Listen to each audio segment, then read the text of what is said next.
जब कली ने मांगा, पांचवा स्थान कहाँ मांगा? ततो नृतम मदम कामा रजौ वैरौ च पंचकम। महाराज, पांचवा स्थान मुझे स्वर्ण में दे दीजिए, सोने में। प्रेम्स की राधे राधे।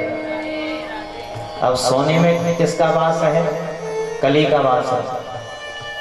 तो बढ़िया, जो सोने चांदी पहने हो सोना, उसको निकाल के यहीं चढ़ाना पड़ेगा।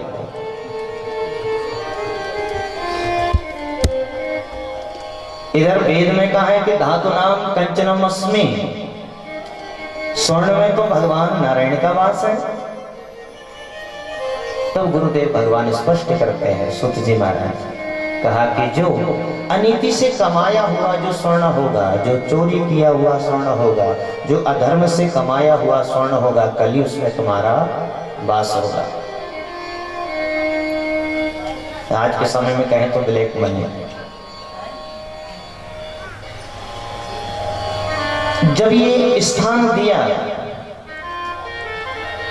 परीक्षित जी महाराज जब आगे चले, तो आज जो परीक्षित जी महाराज जिस मुकुट को धारण किए हुए हैं, ये मुकुट है जरासंध का। बड़ा ध्यान से सुनिएगा। जब जरासंध पर चढ़ाई की है, युद्ध में परास्त करने के बाद जो मुकुट था उसको लेकर आए। मुकुट कोष में रखा हुआ था, अच्छा लगा, इसी को धारण कर लिया। कली ने सोचा कि स्थान मिल ही गया है, तो वह कली महाराज परीक्षित के मुकुट में आकर विराजमान हो गया। और जब कली विराजमान हुआ तो एक संत का अपमान करवा दिया। इसलिए परीक्षित जी महाराज के द्वारा समीक ऋषि का अपमान हुआ। वहां से गए। समीक ऋषि के जो पुत्र हैं संग ऋषि को पता चला कि राजा परीक्षित ने मेरे पिता का अपमान किया है। सरस्वती नदी का जल हाथ में लेकर मंत्रोक्त करके वचन कहे, इति लंघित मर्यादां तक्षिका सप्तमे हने दशयति स्म कुलंगाराणां चोदितो मे तद्द्रवम्। जिस परीक्षित राजा ने मेरे पिता का अपमान किया है, श्राप देता हूं, 7वें दिन तक्षक नाम का सर्प डस लेगा। रोते रोते पिता के पास आए। समीक ऋषि ने कहा, बेटा क्या बात है? सरंगी ऋषि ने कहा, पिताजी, राजा परीक्षित ने आपका अपमान किया है, मैंने श्राप दे दिया है, 7वें दिन उसे तक्षक नाम का सर्प डस लेगा। समीक ऋषि ने कहा, बेटा ये ठीक नहीं किया, हम संत हैं, संतों का काम है परोपकार करना। परीक्षित राजा धर्मात्मा है, हो सकता है किसी कारण से उससे भूल हो गई हो, पर ऐसा श्राप नहीं देना चाहिए। उसी समय पर अपने गौरमुख नाम के शिष्यों को सूचना दी, जाओ परीक्षित से जाकर कह देना कि उसके जीवन में केवल 7 दिन की अवधि है, कोई उपाय करना चाहे तो कर ले। इधर परीक्षित जी महाराज इधर आए, मुकुट निकाला है, और ज्यों मुकुट निकाला स्मरण हुआ कि मेरे हाथों से एक संत का अपमान हो गया। हे विधाता, मुझे ऐसी सजा देना जो कि किसी को नहीं दी गई। तभी गौरमुख नाम के शिष्य गए हैं, कहा, महाराज तुम्हें श्रृंगी ऋषि का श्राप लगा है, 7वें दिन तुम्हें तक्षक नाम का सर्प डस लेगा, कोई उपाय करना चाहे तो कर लीजिए। ध्यान देना, परीक्षित जी महाराज ने दुखी नहीं हुए, खुश हो गए। कहने लगे कि इससे बड़ा मुझे कोई कष्ट देना थी, मेरे द्वारा इतना बड़ा अपमान हुआ है, मेरे पूर्वजों ने कभी किसी संत ब्राह्मण का अपमान नहीं किया। और परीक्षित जी महाराज ने अपने पुत्र जन्मेजय को राज तिलक करने के बाद में उत्तर दिशा की ओर प्रस्थान किया। गंगा के तट पर पहुंचे।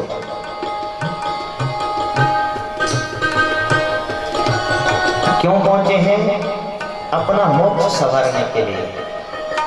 हाँ जी, परीक्षित जी को पता है, क्या पता है कि मुझे 7 दिन में जाना है। अच्छा एक बात बताओ, हम लोगों को कितने दिन में जाना है? बुरा मत मानिए, प्रेम से याद रखिए, कितने दिन में जाना है भाई? अरे हमें भी 7 दिन में ही जाना है, 8वां दिन बना ही नहीं है। रवि सोम भौम बुध गुरु शुक्र शनि, 8वां दिन है क्या? नहीं है।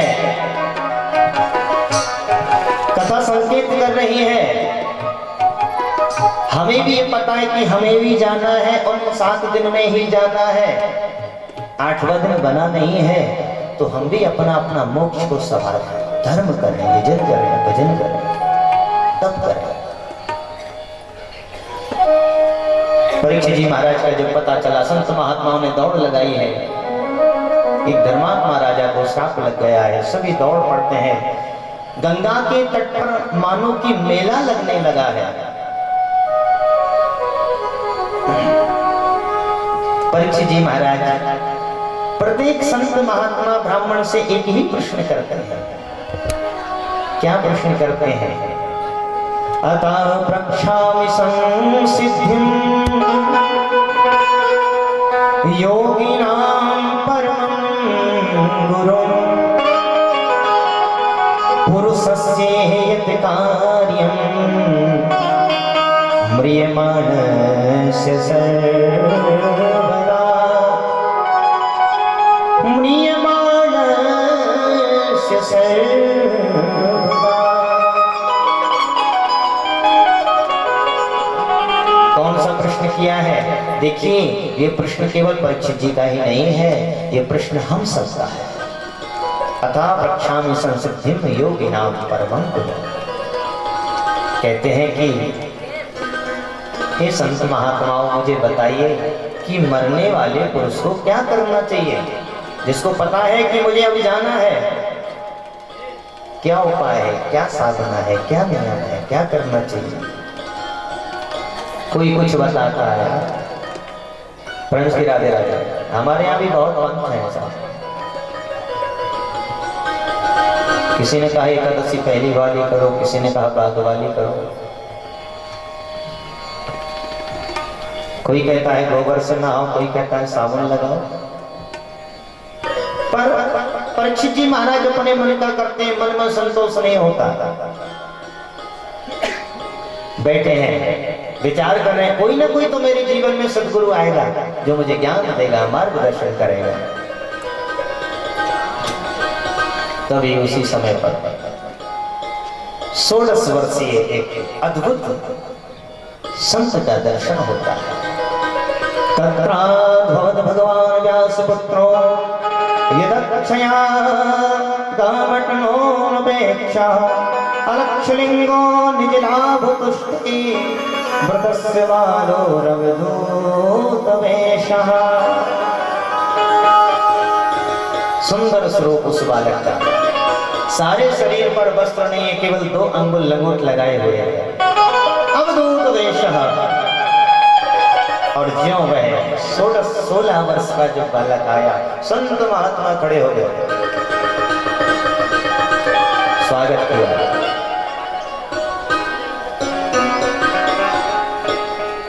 परीक्षित जी महाराज ने प्रणाम किया चरणों में और सुंदर आसन पर बैठाया। प्रेम से राधे राधे।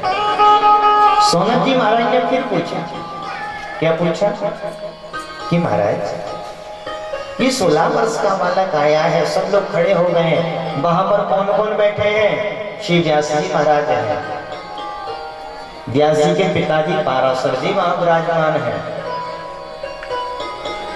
और ये कौन है, कौन आए हैं अभी अभी? सुखदेव जी महाराज। बोले सुखदेव जी महाराज की। सुखदेव जी जब आज सब खड़े हो गए, क्यों? धन वृद्धा बल वृद्धा आयु वृद्धा तथैव च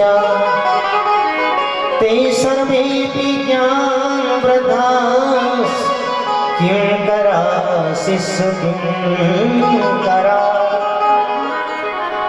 देखिए कोई धन में बड़ा होता है उसको कहते हैं धनवान, बलवृद्धा कोई बल में बड़ा होता है जिसको कहते हैं बलवान। आयु वृद्धा सफाई विचार, कोई आयु में बड़ा होता है उसको कहते हैं आयुवान। पर ते सर्वेपि ज्ञान वृद्धास, पर जो कहा कि जो ज्ञान में बड़ा है उसको उच्च आसन पर बैठाया जाता है। तो यहाँ पर सुखदेव जी महाराज व्यास बने, वक्ता बने हैं और श्रोताओं में बैठे हैं, उनके स्वयं पिताजी बैठे हैं, उनके दादाजी वहां बैठे हैं पाराशर से। परीक्षित जी महाराज ने हाथ जोड़े, कहा गुरुदेव मेरे मन का तो एक ही प्रश्न है, आप उसे उसका समाधान करिए। मरने वाले पुरुष को क्या करना चाहिए? अब जो यूं कहा सुखदेव जी महाराज तो प्रसन्न हो गए। का भाव सुंदर, भाव सुंदर, भाव सुंदर प्रश्न है, मैं उसका उत्तर देता हूं। परीक्षित जी महाराज के जीवन के सदगुरु मिल गए हैं, सुखदेव जी महाराज को गुरु बन गए। और देखिए दोनों में एक से बढ़कर एक दोनों है, शिष्य भी शिष्य है और गुरु भी गुरु है। गुरु शिष्य का नाता बहुत बड़ा है। शिष्य गुरु को समझे और गुरु शिष्य को समझे तो बढ़िया गाड़ी है। अब गुरु कुछ कहे और शिष्य कुछ करे और शिष्य कुछ चाहे गुरु कुछ कहे तो फिर कैसे काम चले? एक बार की बात याद आई, एक शिष्य ने गुरुजी बनाया, उसने निमंत्रण भी किया, गुरुजी हमारे पास आइए, हमारे घर आइए। बहुत सालों के बाद गुरुजी पहुंचे, शिष्य को सूचना पहुंचाई कि हम आ रहे हैं, और शिष्य ने बढ़िया जो है स्वागत किया है। संध्या काल रात्रि काल हुआ, गुरुदेव विश्राम करने पहुंचे। शिष्य ने कहा गुरुजी आपके चरण दबा दो। गुरुजी ने ठीक है। 9-10 बजे गुरुजी अपने शयन निद्रा में पहुंचे हैं, शिष्य चरण दबा रहा है और बात करते करते गुरुजी ने कहा, चर्चा हुई, बेटा तुम कितने भाई लोग हो, कितने भाई हो? शिष्य ने कहा गुरुजी 4। अच्छा अच्छा अच्छा, बहुत बढ़िया। ऐसे बात चलती रही। अब 1 घंटा हो गया शिष्य को चरण दबाते दबाते, 11 बज गए रात में। शिष्य को लगा कि गुरुजी अब सो गए हैं, अब मैं भी चलना चाहिए। प्रणाम करके ज्यों चलने लगा त्यों गुरुजी फिर कुछ हिले डुले। तो शिष्य ने कहा अभी तो जग रहे हैं, अभी मुझे और सेवा करना है, तो फिर सेवा चालू कर दी। रात्रि के 12 बज गए, 2 घंटे हो गए चरण दबाते दबाते। अब शिष्य को लगा कि गुरुजी अब सो गए, चलना चाहिए। ज्यों उठा शिष्य तब गुरुजी ने फिर पूछ दिया कि कितने भाई हो तुम लोग, कितने भाई बताए थे? शिष्य ने कहा गुरुजी 3। गुरुजी ने कहा पहले तो तुमने 4 बताया था। शिष्य कहने लगा गुरुजी ऐसी सेवा करवाओगे तो मैं तो यहीं रह जाऊंगा, 3 ही बचेंगे बाकी। फ्रेंड्स की राधे राधे। पर यहाँ अद्भुत जोड़ी है साहब, गुरु और शिष्य की। परीक्षित जी महाराज कहते हैं गुरुदेव मुझे ऐसी लगन लगा दो कि मैं सिर्फ भगवान का हो जाऊं।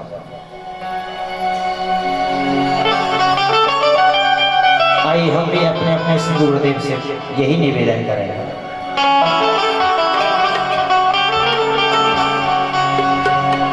मैं तेरे बिना पल ना रहूं,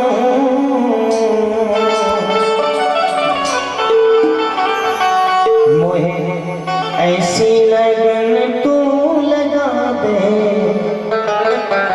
मैं तेरे बिना पल ना रहूं, मोहे ऐसी लगन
जल बिन मछली मलदार है, जैसे जल बिन मछली